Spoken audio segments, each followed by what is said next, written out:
Joel, this week's experiment stars Casey Adams of Catalina Caper fame. Tell him about it, Lawrence. You got me. It's called the Indestructible Man. But first, I'm afraid you're going to have to sit through another chapter of Undersea Kingdom.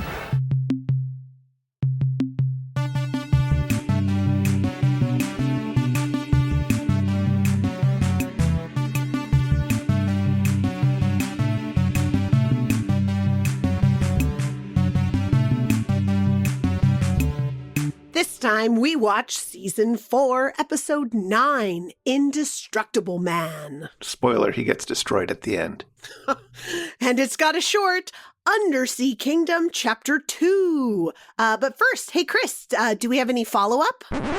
Hey there, everybody. Editor Chris here, popping in to say that we recorded this conversation before the news broke that KTMA Episode 3 has been found. So we'll be talking more about that next episode, I guess, but that is very exciting.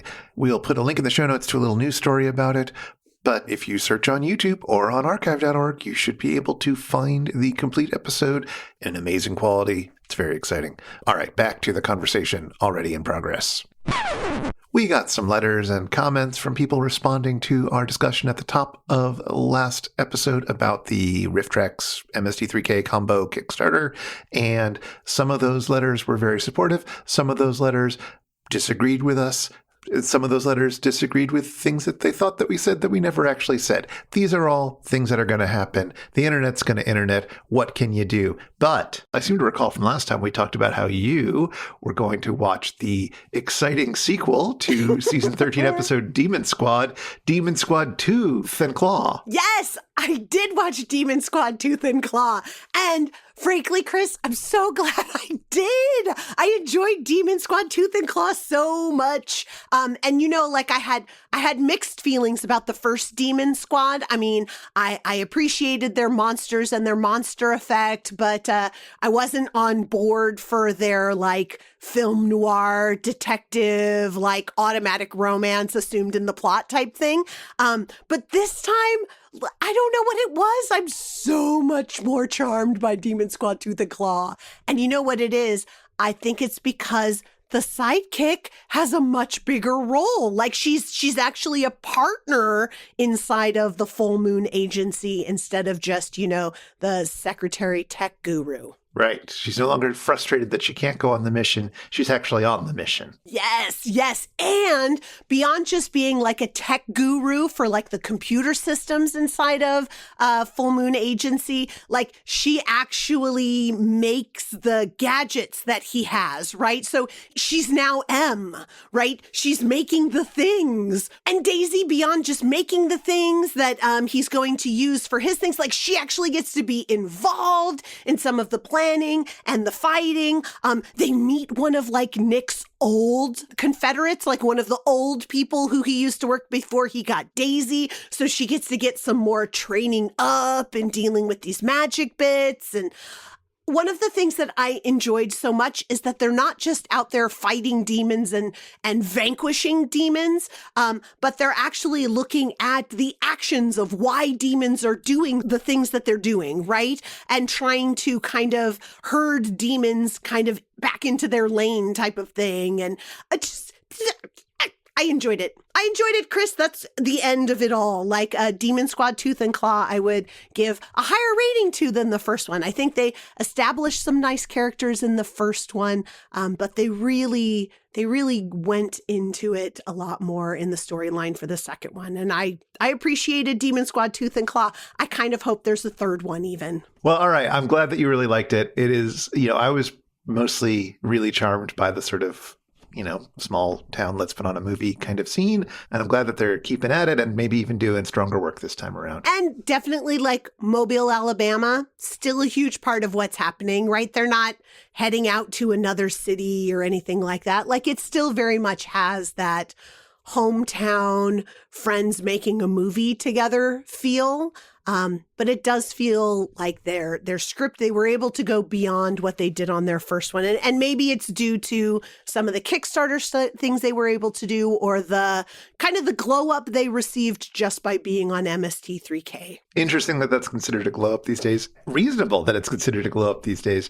But yeah, fascinating thing. But enough about that. We need to talk about this episode and this movie, and I guess this short. Sure. Let's go.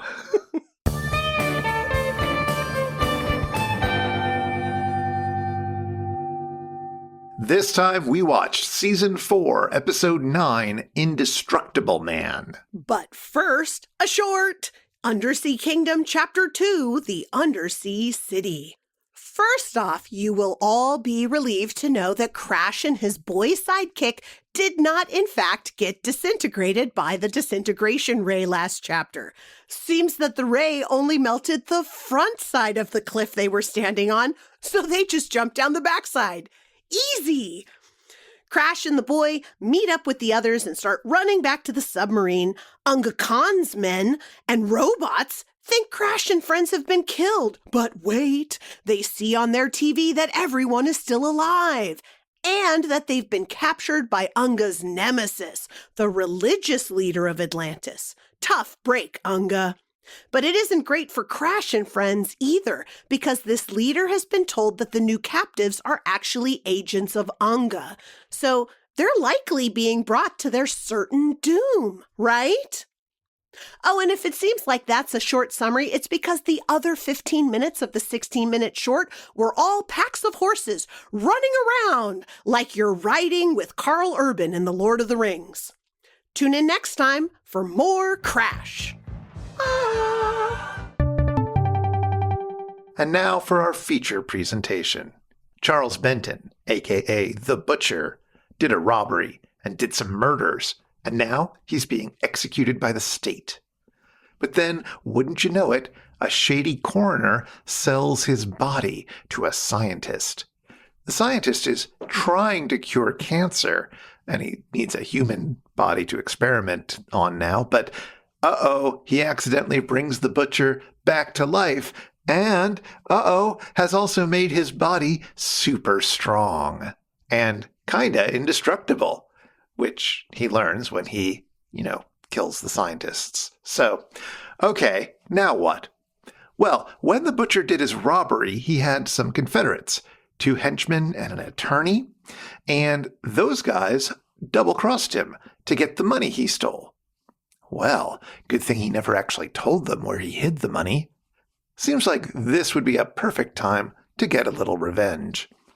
The butcher kills someone to steal a car and drive back to Los Angeles. This story mostly takes place in LA. And then he starts going after and killing his henchmen.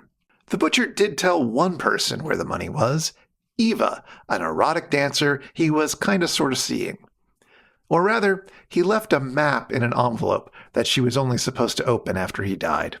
Eva is apparently the most eligible bachelorette in Los Angeles, because after the butcher dies, the butcher's double-crossing lawyer also tries to date her, as does the detective who's working on the case. Right, the detective. Okay, the sign on his door says Lieutenant R. Chasen, Richard Chasen, but he goes by Dick. But he's not a private detective. He works for the municipal police force. So I guess he's Dick Chasen Public Dick? Despite this, he ends up with Eva at the end in one of the most evil and manipulative proposal scenes ever filmed.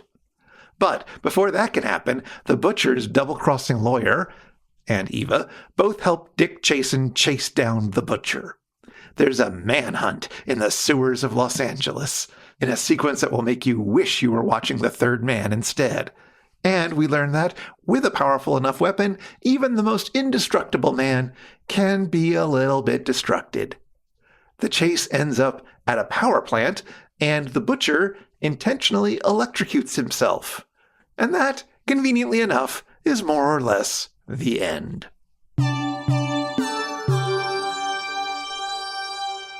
Meanwhile, on the Satellite of Love, I hate Tom's new voice. Oh, wait, That's not Tom's voice. It's Crow's voice. The bots have switched voices in order to suggest to Joel that his grasp on reality is not quite what he thinks it is. Even GPC and Magic Voice have joined in. However, Joel is not fazed, but, nice try, bots. There's a party down at Deep 13, so Frank and Dr. Forrester can show off their new invention. Can't tell you what it is, but it's made for men, if you know what I mean. And I'm not actually sure that they do. Joel and friends have combined cereal novels with the back of cereal boxes. And I have to say, I think reading Interview with the Vampire would have been a very different experience if I was eating Count Chocula cereal. And this method of reading is way better than Max's suppositories from the season 12 episode we watched last time.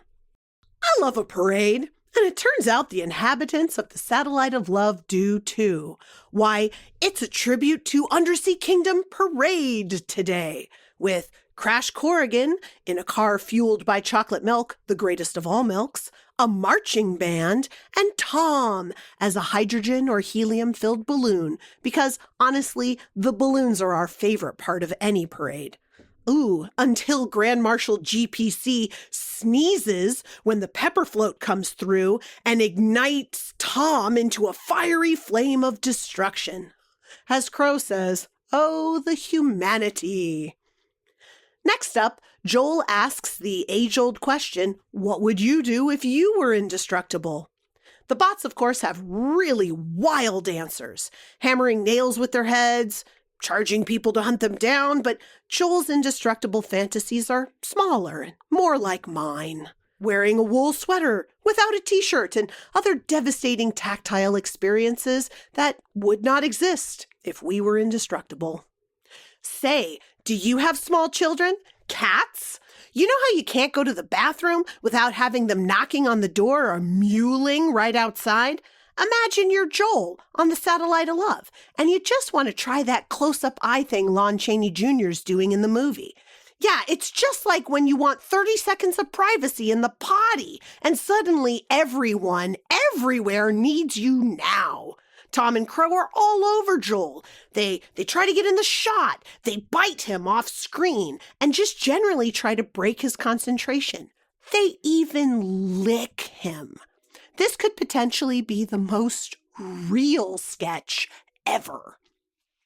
In closing, Tom and Crow are fed up with all the cop and donut jokes, so they've created a very legal document binding Joel from ever making such a joke again. All three of them sign it, and I am certain that all three of them break this agreement. I hope there isn't a lawyer in the audience. What do you think, sirs? You say tune in next time for more Crash, but this is the last episode of Undersea Kingdom that they do. Oh my God, thank goodness. Yeah. I don't want to have to recap another Undersea Kingdom. No, and if they'd gotten a little bit further, maybe I'd be tempted to look up how the whole thing ends. But I mean, I have looked it up and it bored me and I can't remember it. And I don't need to share that knowledge, I guess. It was shorter this time. I'll give it that. Yeah. And it just had, I said it in the summary, but it really did just have a whole bunch of scenes of horses running from the left hand of the screen to the right hand of the screen. And then from the right hand of the screen to the left hand of the screen. And then from the top of the screen to the bottom of it was amazing. So many horses. Yeah. Rohan is so jealous, Chris. Jealous of the Undersea Kingdom. I think they're happy with their horses. Perhaps. And then we get Indestructible Man. Yeah, we do. This is, a season 4 episode. It's right in the era that I watched the most of. And yet, I did not come back very often to this episode, I have to admit. Yeah, it's not my favorite of the season 4 episodes, and not just because the Undersea Kingdom is bonkers. It's just the movie is real slow, and the movie padded with the wrong things. It didn't pad the film with love. It padded the film with backstory. Who does that? The backstory's not supposed to feel like padding. Oh my gosh. The problem is that, like, it's told all out of joint. It's being done like a Dragnet episode. So, you start and you hear the narrator, the detective, telling you that the case is solved, and now he's going to walk you through it. But you're not following anyone's point of view as they, like, learn facts about the case, and you're not even necessarily going in chronological order. You're just having things unfold when it occurs to the screenwriters. Yeah. And I mean, it would be okay if we were solving the crime or gathering information, but the film even opens with them executing a man for a crime he's already done. And the rest of the movie's just him getting revenge on the people who double-crossed him. That's hardly a crime that you need solving. We already know who did it. The only thing we're watching is how he gets captured. To be fair, we don't know who's killing these people immediately because you wouldn't expect it to be the dead man. They might not know, but we do. So, Well, right, exactly. You don't have the sense of solving something. For us, it's already solved. There's definitely a tradition of detective stories where you know at the top who done it, and it's about watching the interesting detective piece together. Oh, totally. I'm all on board for Columbo, right? I love Columbo. Give me more, This is trying to be some Columbo Dragnet thing, and it's not doing a very good job of it. I think that's because I like Columbo, and I'm not sure that I like Detective Dick. Yeah, I also had real trouble telling Dick Chasen and the lawyer guy apart. Sure, because everybody with that haircut in the 50s in a black and white film looks exactly the same. Well, they're all wearing the same suit. I don't know what to say. Yeah, it's a good thing that man didn't wear the same suit in all of his movies. But I really enjoyed looking into the guy who's playing Detective Dick Chasen. Who is not the guy from Catalina Caper, despite what they say on the episode. No, though he has like a similar shtick and a similar like look and feel, I think, to at least one of the characters from Catalina Caper. And it's also the case that Casey Adams, which is what they call him, it was a very short-lived stage name that Max Showalter used. But it would have been the one that he used inside of the 50s when this movie had been made. So I vaguely heard the name Max Showalter, but I don't know his work very much. I got to admit, outside of this, I suppose. Do you know anything about him? Was he a familiar face to you? He's absolutely a familiar face to me. But you didn't recognize him. No, I knew exactly who he was, but the thing I recognized him from is from the last movie he ever did. Faces of Death. Oh, no. He was in 16 Candles as one of the grandpas. Is it? Wait. All right. I haven't seen 16 Candles. Is it like a Charlie and the Chocolate Factory situation where there's a bunch of grandpas on a bed? No. Very briefly, the storyline for 16 Candles is Molly Ringwald's a kid who her whole family forgets the 16th birthday because her sister is getting married the day after her birthday. So on her birthday, all of her grandparents are coming to her family home on the outskirts of Chicago, of course, because it's an 80s movie for teenagers. And so she's struggling with her birthday being forgotten. And, of course, it's an 80s movie. She falls in love with the kid who she wants to fall in love with at the high school. Fine, wonderful. But the grandparents descending on the house means that all of the other kids are displaced throughout the house. And Max Showalter plays one of her two grandfathers, the one who addresses her as Sammy Baker Davis Jr., and then tells her a knock-knock joke. Like, this is his character. He is big smiles. He is big Midwest grandpa energy. Like, that's who Max Showalter is as this grandfather. He's also the grandfather who spends like an hour in the bathroom and they make the joke that he's let off a big like poop bomb inside of there and it stinks up the whole house. Because, that's how you make fun of your grandpa in the 80s and maybe beyond. I don't know. Yeah, no, definitely. That's what we did. Yeah. So when I saw Max Showalter inside of this movie, he is immediately recognizable in his old man form in the late 80s, which is amazing, right? Like, not everybody looks the same as an old person as they did when they were 30 years younger. But Max Showalter does. He just, that infectious grin that he has, like in most of his other roles, like not when he's very serious detective Dick Jason, but like in most of his other roles, he just has a very genial atmosphere for the characters that he plays. He's got like big Midwest energy in a lot of the stuff he's done. Well, I guess that's why they tapped him to play a detective who was supposed to also be a romantic lead, I guess. And I think, maybe because they wanted him to be a little bit more, I don't know, a little bit more relatable, or a detective who you actually want to know the backstory of. Because they wrote this whole script for him to be able to talk about his journey to becoming a cop and why solving this case is so important to him. Well, all right. I don't know whether Indestructible Man was made specifically with him in mind or how he got cast to it. I don't have that detailed a sense of the production, but, that is entirely possible. If that's the case, it feels like they kind of wasted him. But yeah. What are you going to do? That happens in these movies. I watched a bunch of other movies that he was in. Most of the other movies that I know that he's been in, he's more of a side character or a character actor inside of them, like he is in 16 Candles. And one of the biggest movies that he's been in was Niagara. Niagara. Yes. So Niagara is a Marilyn Monroe movie. Oh. And it's one of the ones where, like, if you look up pictures of Marilyn Monroe, you'll get pictures of her from Niagara, because it's one of the movies where she has like the blonde coiffure that she like usually has. And you see her in her beautiful like makeup with the very vibrant red lips. But it's a movie where she's almost a femme fatale. She's married this man and she's brought him to Niagara, but she has a lover who lives in town. And so she is orchestrating her lover to kill her husband for her. And Max Showalter is a man who has traveled to Niagara for his belated honeymoon. And so he and his wife are staying at the same cottage complex right across from the American Falls of Niagara. And they get caught up in the storyline of the whole thing. And at first it's like, there's a lot of like Max turning to his wife and just, doing like a, oh my God, va va va voom type of thing, which is a weird thing to say to your brand new wife, right? When talking about Marilyn Monroe.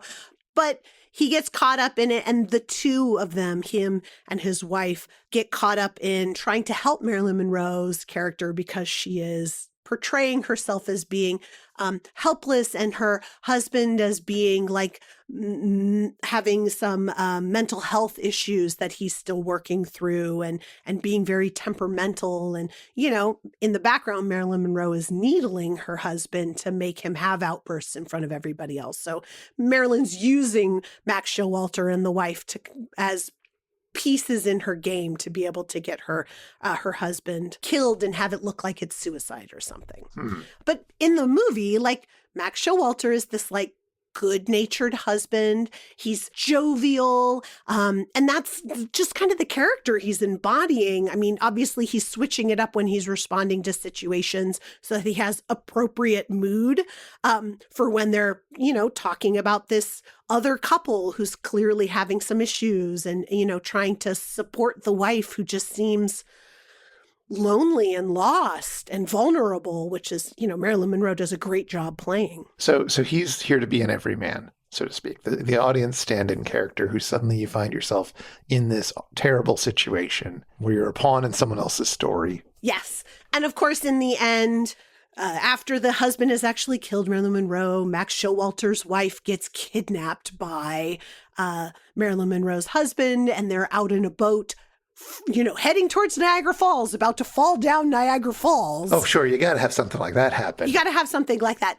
But you get like this wonderful line where Max Showalter's sitting in the back of a car, racing down the side, watching the boat head towards the falls. And he's like, scuttle it, scuttle it. And, the cop's just like, that might be the first time anybody's ever said a prayer of scuttle it. And it's like, okay, what a weird line, but I love it, Niagara. You got me. But like Max Showalter, again, yes, he's really good at that everyman observing, but like an everyman who's generally like jovial and excited to be where he is and personable. Like he does a really good job of that. Good. Well, I mean, that ties in with the sort of only thing I knew about him, which was that he was originally the Ward Cleaver role in Leave It to Beaver for the pilot. Yeah. That he quickly got replaced by someone else. I'm not 100% sure why, but it seems like that's the kind of role he's built for as an actor. Yeah, very much. Although, like he also sang, he also wrote music. One of the things he did on Broadway, which I always find amazing anytime I hear this, he was famously part of the cast of Hello, Dolly. If you've seen the movie, it's the Walter Matthau character. It's the guy who's trying to get married to a wealthy widow and ends up marrying Dolly instead. He played that role on Broadway and traveled with the role quite a bit, so he got to play the role with Carol Channing. And in my mind, when I hear stuff like that, I'm like, ooh, I wonder if that's the guy that my grandma got to see, because Hello, Dolly was her favorite. And it would have been so cool if my grandma got to see Max Showalter in that role, because I can see him bringing just that jovialness to that role. This is a very interesting character actor for you to get this excited about. I know. He's really good at playing a nice guy, sort of person you want to be your dad or grandpa. And apparently, like, that's just... It's not my usual, I guess. I mean, I guess at this point in my life, I'd like to have more actors who are just the nice guy who you actually want to know in real life. Maybe I would have enjoyed Indestructible Man better if the policeman was like a hard-nosed, Sam Spade type character. But I don't think that we would have believed the conversation over burgers that he has with the woman who he eventually proposes to, had he not been, a nice guy instead of the hard-nosed detective who, I just got to solve everything. And I don't know. Well, you want to talk about Max Showalter? I want to talk about Lon Chaney Jr. Okay. He's in the interesting position in that he's in both the movie and the short. Okay, so I know who he was in the movie because he's, the Indestructible Man title character. Who is he in the short? Great question. Glad you asked it. I'm not sure he's actually in this short. I think he is. He's credited in the short. That's the important part, though. He's getting paid for it. Yeah, he's headline credit after Crash, right? Second page, but yes. Yeah, there you go. So he plays Captain Hakur, who is Unga Khan's main henchman. I think that's him briefly at the very end of this chapter when he says a line to Unga Khan, and then they go and they look in the monitor. It's like Unga Khan and two guys. Okay. Okay. I think he says a line. It sounds like him. It looks a little bit like him, but he's got a very uninteresting face, especially when he was younger. And it's an old print and yada, yada, yada. I can't be sure. And I'm not going to sit through more episodes to find it. No. We can find a still of him at some point in this serial where he is more visible. I'm willing to take the serial's word that he's in there. They obviously didn't use him to the best effect. Whereas the Indestructible Man really leaned heavily into the Lon Chaney persona, right? Where he's playing monsters. Because that's what I know Lon Chaney for, is one of the actors from the past who plays monsters in monster movies. Well, yes, but this is where things get a little bit interesting. Although, honestly, I don't have anything particularly novel to say about Lon Chaney. If you are familiar with Lon Chaney, you know everything I'm going to say and more, I'm sure. But yes, Lon Chaney was known for playing monsters in movies, as was Lon Chaney known for playing monsters in movies. And I probably, because I am not a person who knows a lot about either Lon Chaney or Lon Chaney Jr., I don't know very much about the Lons Chaney, like in terms of distinguishing what they both were. But I think of them as being like Wolfman and things like that, right? Yes. So Lon Chaney Jr. is probably best remembered for playing the Wolfman in the movie The Wolfman from 1941. Mm-hmm. His father, Lon Chaney, is best known for being amazing. Oh, wow. That's going to be a hard act to follow as a son. Quite. That is the Lon Chaney Jr. story. So, Lon Chaney, the father, is known as the Man of 1,000 Faces. Yep. And he got that name because, well, he brought his own makeup kit. Oh. Which was kind of common back in the day. In the silent era in early Hollywood, there weren't a lot of professional makeup people, and actors kind of did their own thing, sort of like how they often do it in theater as well. Yeah. I was going to say that reminds me of Crash Corrigan with his whole, I brought my own gorilla suit, right? That's why you're going to hire me. I'm bringing my own stuff. Yes, very similar vibes. Although Crash only brought one outfit. You know, if you bring your makeup kit and you can be the Man of 1,000 Faces, dang. Exactly. And he was very good at it. And he had a very extensive makeup kit. And he really liked to make himself look quite different. And the two films that he's most remembered for show this off in tremendous detail. From 1923, he played Quasimodo in The Hunchback of Notre Dame. Oh, wow. I think I've seen a picture of that. He is unrecognizable as Lon Chaney in that, right? Like his makeup is so good. Yes, as is the case with the other film that he's very known for, 1925's The Phantom of the Opera, where he plays Eric the Phantom.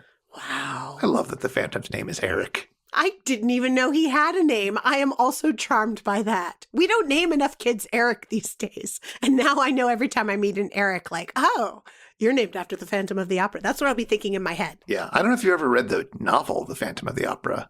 I never read the novel Phantom of the Opera. I've actually never seen Phantom of the Opera. Well, you could do worse than watching this version of Phantom of the Opera. It's pretty good, and it's pretty short and tight, and Lon Chaney is pretty delightful in it.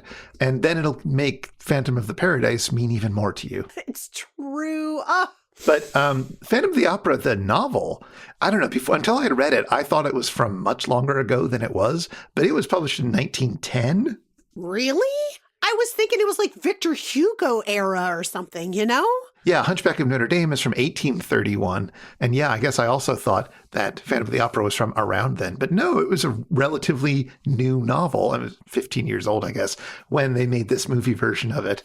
Wow. And yeah, his makeup in both of them is incredibly memorable. It's a little over the top when he's playing Quasimodo, especially because no one else looks like that. Oh, yeah. I've seen pictures of Lon Chaney as Quasimodo before. Like, just his face just being with boils on it, like having a sunken eye, the exaggerated lips, the exaggerated other features as well. He looks scary. He does. The best part of the movie for me is sort of the opening scenes when he's hanging out at the top of the cathedral. It's a wild movie. They spent so much money on this movie, and they built an entire replica of Notre Dame in the back lots of the studio. It's wild, and casts of thousands of extras at various points, and it's, I don't know, the movie's kind of a shambles and kind of a mess, but there's still some really amazing things in it. And Lon Chaney playing Quasimodo, sort of dancing around these grotesques, these sort of gargoyles that are, you know, part of the architecture, swinging off of them, which would be much more dangerous if it wasn't a set. But nevertheless, and also just sort of, he's the bell ringer, right? So he jumps around and swings and puts his whole body into the bell ringing motions, which is absolutely wild. And honestly, in some ways is more animated than the bits that I've seen of the Disney animated version of it. Yeah, which is astonishing because in an animated movie, you can really like swing everybody out, you know, in ways that wouldn't exist otherwise. Exactly. And then, of course, he did Phantom of the Opera, where when his face is revealed from under a much more interesting mask than like the Broadway version, I think, it's quite a look. Oh, yeah. And when I think of Phantom of the Opera, this is the picture I think of. Like the very high forehead, the really weird teeth, the very blacked out eyes, an exaggerated nose, and the darkened lips. Like, this is what I think of when I think of Phantom of the Opera with his mask off. Exactly. It's a really interesting effect. And both of these characters have a similar backstory, I suppose, because they are considered by society at large to be disfigured and awful, and they are outcast from society, and this does terrible things to them. And Lon Chaney got really interested in finding the pathos in these characters. Doesn't mean he makes them like redeemable all the way. No. They're still doing terrible things. Yes. But there's a sense of like of grasping for that bit of humanity that society has pushed aside. Really, really remarkable work. Really interesting stuff. Lon Chaney was great and is well remembered. And also he died in 1930 when he was aged 47. That's very young. Yes. Do you know what the Lon in Lon Chaney stands for, by the way? I do not. Avalon? For the father, it's short for Leonidas, Oh. which is pretty fun. Yeah. Isn't that the name of one of the kings in like Winter's Tale or something? Oh, no, maybe it's Leonidas or something. Leontes is the guy from Winter's Tale. Leonidas was the king of Sparta. Okay. All right. Both interesting references. Yeah. Now, it didn't stand for that for Lon Chaney Jr. because Lon in this case is short for Creighton. What? Creighton was his mother's maiden name. That was the name that he was given as a child, and the studio changed it to Lon because that would make it more bankable now that their big star was dead. That's a very studio move, right? It's why Max Showalter had Casey Adams. They were like, Max Showalter, bad name for titles, right? Nobody's going to go see Max Showalter, but you'll go see Casey Adams. I get changing, Lon Chaney Jr.'s name to just basically being his dad's name, especially if you were going to cast him in roles that you would have cast his dad in, right? The monster type roles. Well, yeah, and it's when he got his first monster type role that they stopped adding the junior. So it was just the Wolfman with Lon Chaney, I believe. God, that's got to be so hard because then, how do you get credit for the work that you do that's separate from the work that your dad did? You know what I mean? Well, I think once people watched the movie, they were no longer fooled.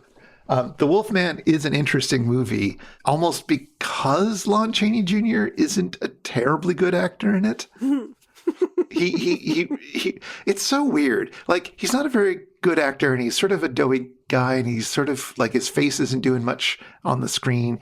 And yet, when he realizes that he might be a wolfman, a werewolf, like he spends the whole movie basically thinking, wait, are werewolves real? Am I a werewolf? Is this what's going on?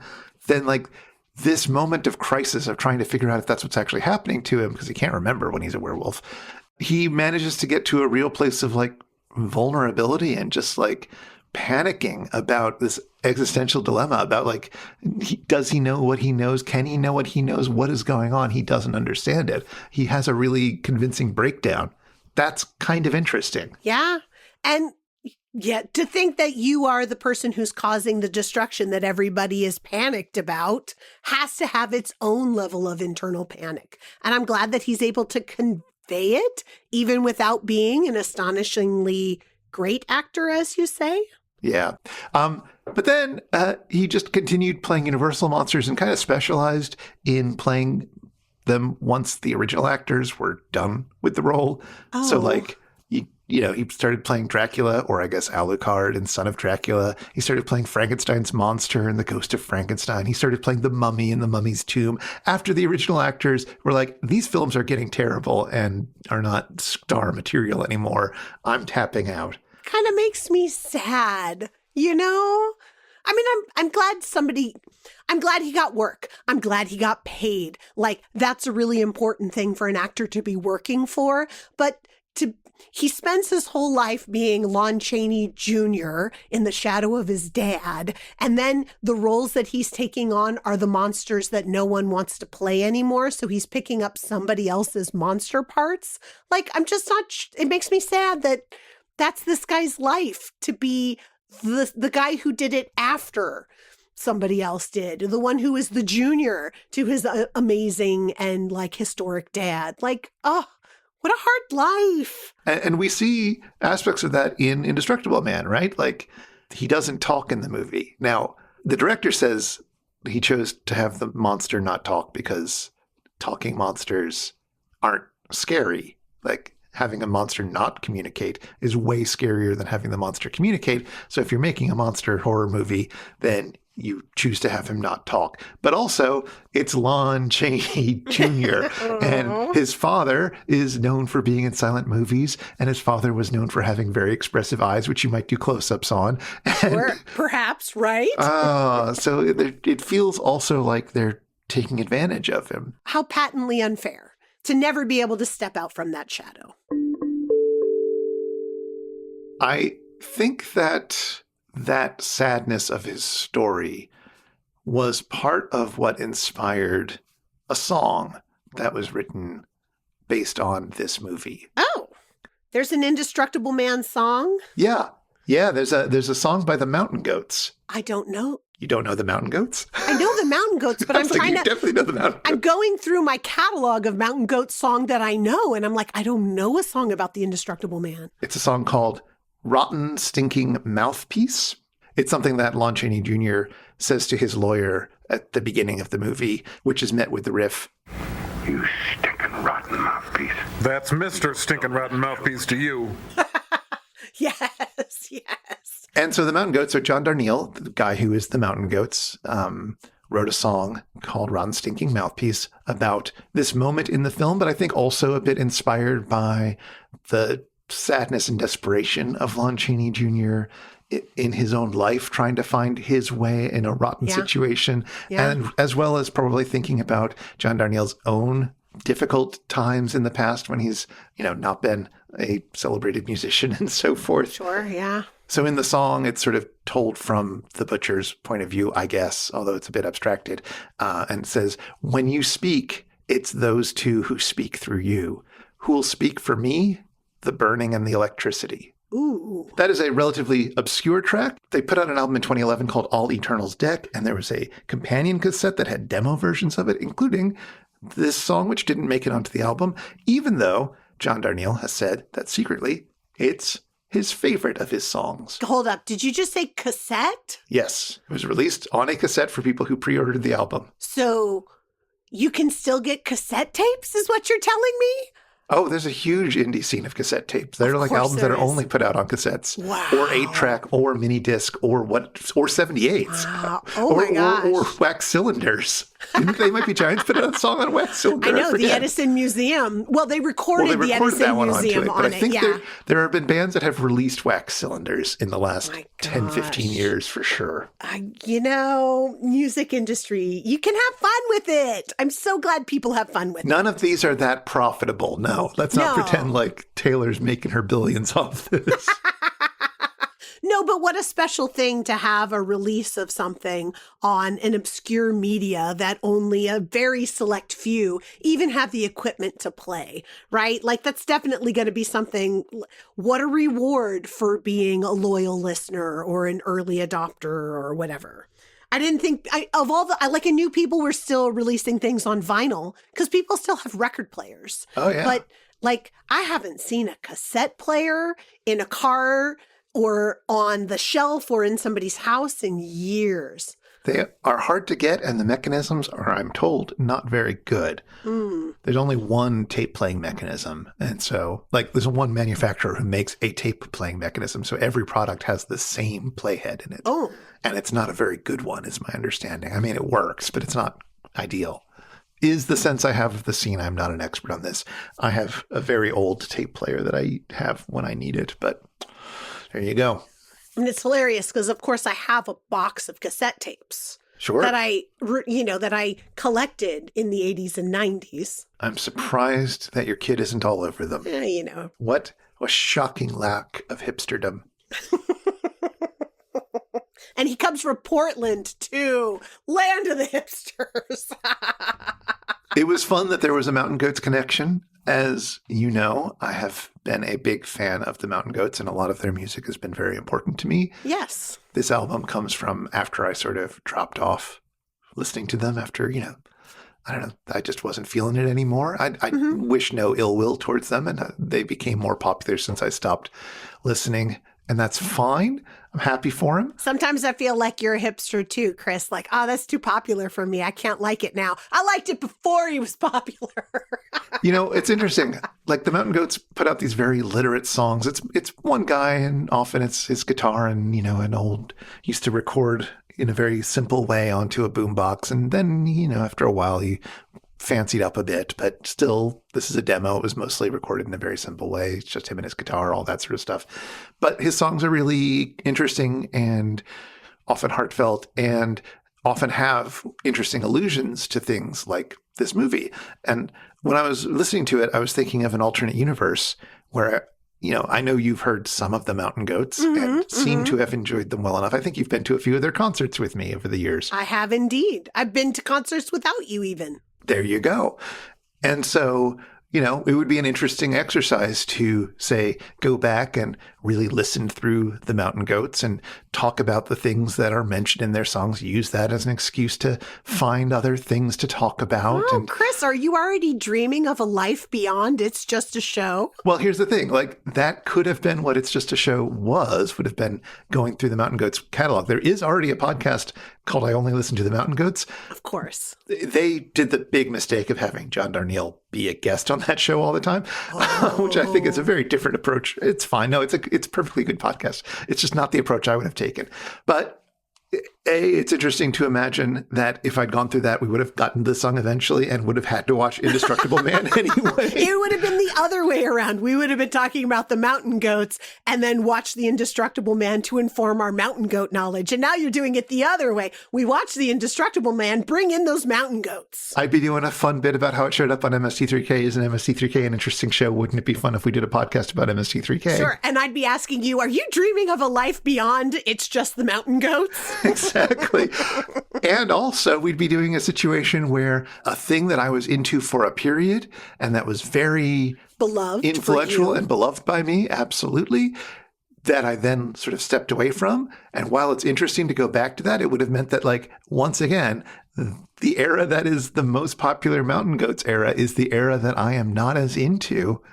Oh, man. And we would have Mountain Goats fans who are angry that the album that everybody loves is the album that I don't love. And that apparently it is forbidden to not agree with the... What you're saying is that the things that you love, no one ever loves it in the same way that you love it. And you will always be condemned by the people who love it in a different way. Chris, I'm so sorry. You're like the Lon Chaney Jr. in this situation. I don't know if that's the case. I hope it isn't, right? You should be able to... Everyone should be able to like the things that they like. And dislike the things that they dislike. Yes, and not be, like, crucified for it. That is an unfair reaction. Yeah, I think the tricky thing is that if you want to engage with a text, such as the works of the Mountain Goats or MST3K, I use text in that broad sense. When you want to engage with a text in a sustained way... The expectation that people have is that you're doing it from a very, let's say, uncritical or gushing fandom perspective. I love everything about this. Yeah, I only listen to the Mountain Goats, right? Well, you know, sometimes you listen to the Mountain Goats and then it points you to other stuff and you listen to that. You learn about new and wonderful things because of your exposure to this. It's a jumping off point for further discussion. Like, why can't these things be that? They can. It's just you're going to upset people. And that's fine. That's true. Internet's going to internet, you know? Yeah, it's true. Charlotte, I grow weary of this Indestructible Man. But I suppose you have one more final factoid that I must endure. Yes, but my final factoid is going to be about the riffs. There is a scene inside of the movie where the Indestructible Man, right after he's been made indestructible, I believe, walks into a room that has a whole bunch of jars in it in the scientist's kind of abode. And when they walk in, Joel riffs. Well, he's wandered into a Mr. Balky's. And of course, I wanted to know, what's a Mr. Bulky's? Is it a supplement store where you can get protein powders? No, but that would have been a cool thing for Mr. Bulky's to be as well. Actually, honestly, the riffs that continue after Joel sang it kind of, tell you what a Mr. Bulky's is, because they start talking about some of the candies. Mr. Bulky's is a candy store that you can go into that has bulk bins of candies where you can get all the candies that you want, whatever, you like scoop them out into a big bag and you pay by the weight, like that sort of thing. That's what a Mr. Bulky's is. And it used to be a chain of candy stores that existed throughout the Midwest. So it makes sense that Joel and the crew in Minnesota would have known what a Mr. Bulky's is. But I, of course, had never heard about it. So I Googled it to find out if it still exists. And it does. Very good. Yay! But there's only one left. I know! It's very sad. It's in Cuyahoga Falls in Ohio. Oh. So it's a Mr. Bulky's. You can buy bulk candy inside of it. Now, of course, they do the thing that lots of bulk candy places do, where they'll give you color-specific candies for your bridal shower or your baby shower or something like that, rather than just getting fun-sized bags of M&Ms. You can get ones that are specific colors, or you can only get, purple candy because it's the color for your wedding or whatever. But I love candy. I know that I forced you to go to a bunch of candy places when we were doing our cross-country trip a couple of years ago. And we went through Ohio, but we did not go through Cuyahoga Falls. So here I am, I got to propose another cross-country trip to you, Chris, so that we can go to a new bulk candy store. Yes. I'm fascinated that you seem to have learned how to pronounce that word from REM. Oh, no. Because famously, REM has a song about Cuyahoga where they pronounce the name of the river wrong throughout the song. It is the Cuyahoga. Look at that. Michael Stipe leading me astray. Ohio, I apologize. Obviously. It's a good song, though. And probably to, the native peoples that you stole the name from. Yep.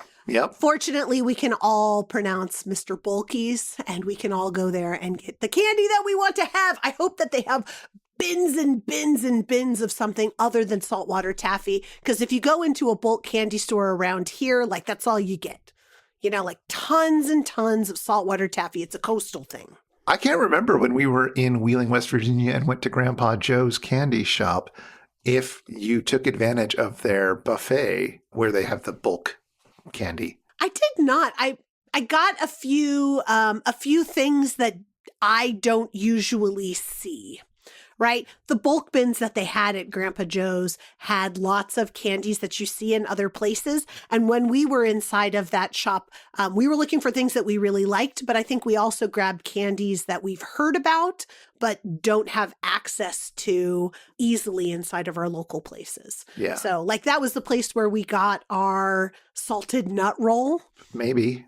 We definitely did get a salted nut roll somewhere online because, I love that line. Yeah, because it's good. And it comes up over and over again. And there was another candy that we tried while we were at the end of our road trip. Oh, yeah. I think we got our Zagnut bar there and that we tried for the show. Yes. So our Zagnut bar and our salted nut roll were purchased at Grandpa Joe's. But, had we driven even more, we could have got it at Mr. Bulky's. Yeah. Now I'm looking at their website, at Grandpa Joe's website. And you might remember they had different sodas. They had some unusual sodas. Yeah, they had a whole wall of sodas. They had a whole wall of sodas, including some that they had made themselves that had some unusual flavors, some normal flavors, sarsaparilla and all that. But I didn't remember seeing this, or I might have gotten it just to try it.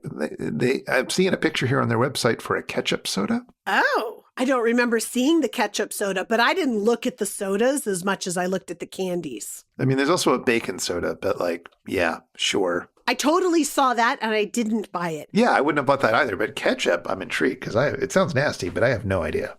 I mean, there are plenty of things that we have had that are vinegar flavored stuff. Geez, there are people who drink apple cider vinegar straight for their health. 100%. And a shrub, classic sort of pre-cocktail drink, punch drink. that is based on vinegar as well and sweetened, and it could be the same kind of thing in a ketchup soda. Yeah. I don't think it would be necessarily terrible, but No, it could go either way. it might be a lot. Yeah. Oh, man. Well, I think we got a road trip again. Yep, just as soon as the fascism ends. Sure. Yikes. If you've been affected by the issues on this show, if you're often mistaken for your much more successful father, or if you'd like to ask us anything, get in touch with us. Our email is info@itsjustashow.com, and we're on Blue Sky. We'd love to hear from you. This show is made possible by listeners like you, and like our randomly selected supporter, Chris. Thank you, Chris. For about $1 an episode, you can be like Chris and help us research and record this show. You can join us in a friendly Discord, and you can listen to all our super fan bonus bits. Find out more at itsjustashow.com/Patreon or patreon.com/itsjustashow. And if you want to follow up on anything that was mentioned today, you'll find links in our show notes at itsjustashow.com/episode/191. Well, Chris, we've destroyed the Indestructible Man. What havoc can we wreak next time? Well, lock the doors and lock the windows, because somewhere out there is Season 5, Episode 14, Teenage Strangler. Oh, that sounds like that's not going to be a very fun watch. Hopefully the riffs can take us through it. It's kind of an amazing watch Ooh. in a weird way. All right, I'll bring my weirdness. It's also got a short, Is This Love? Baby, don't hurt me. Or Dark Madonna of the Wasps, etc., for those of you who enjoy slightly more obscure music. Sure. You gotta hit the big notes first. But until then, Over here, boys. I've got the poop on him. it's Jim Henson's Birth of a Nation, babies. Take it away, Theme Squad.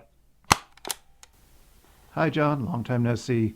If you're hearing this, that means somebody probably sent this to you, and they shouldn't have. That was rude.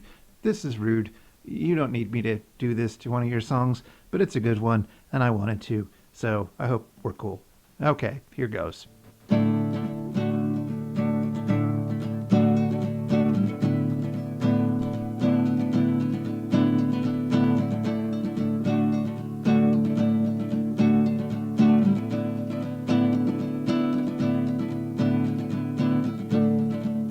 Lob some spit at the window. Watch it drop down the pane. It's only the guilty who concern themselves with clearing their names.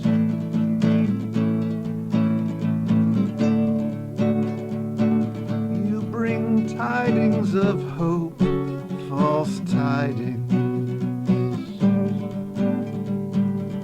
When you come here,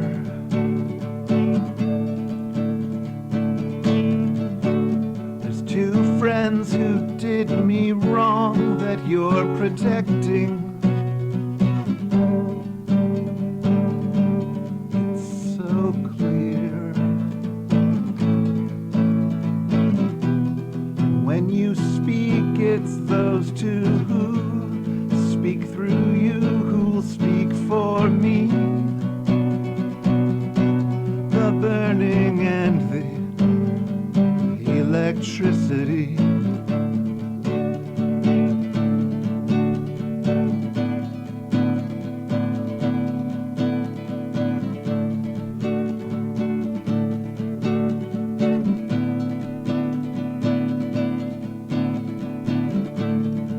Sun goes down San Francisco.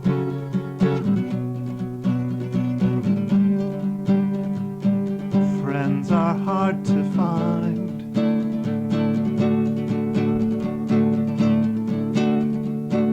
Chew them up just as quick as I can find them. Try to clear clear my mind.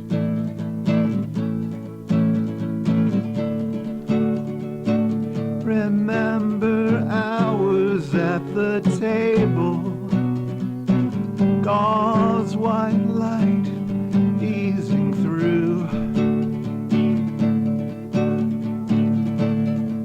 If there's one thing I'm not going to do tonight, it's die for you.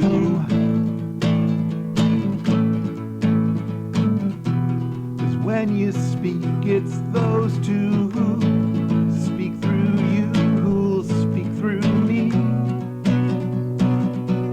The burning and the electricity.